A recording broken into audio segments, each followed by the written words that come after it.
கடலூர் மாவட்டம் ஸ்ரீ முஷ்ணம் அருகே பழமை வாய்ந்த சிவன் கோவிலின் சிவலிங்கத்தை மர்ம நபர்கள் குளத்தில் வீசிச் சென்றதால் பரபரப்பு ஏற்பட்டது.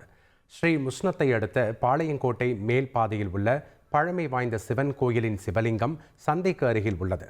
இந்த சிவலிங்கத்தை பொதுமக்கள் வழிபட்டு வந்த நிலையில் கார்த்திகை தீப சிறப்பு பூஜைக்கு பிறகு காணவில்லை. இதுகுறித்து பொதுமக்கள் அளித்த புகாரின் பேரில் சம்பவ இடத்திற்கு வந்த போலீசார் விசாரணை மேற்கொண்டு அருகில் உள்ள குளத்திலிருந்து சிவலிங்கத்தை மீட்டனர். இதையடுத்து சிவலிங்கத்தை குளத்தில் வீசியவரை கண்டுபிடிக்க கோரி அப்பகுதி மக்கள் சாலையில் திரண்டதால் பரபரப்பு ஏற்பட்டது.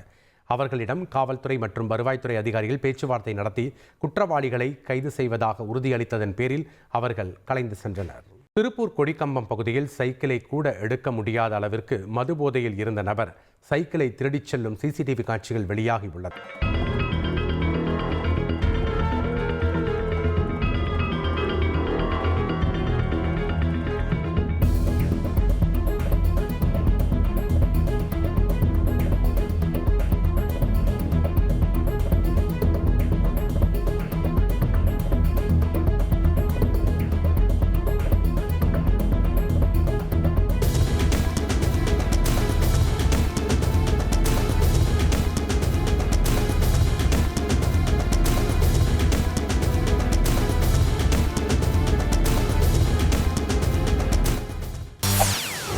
செய்திகளை உடனுக்குடன் தெரிந்து கொள்ள உடனே சப்ஸ்கிரைப் பண்ணுங்க.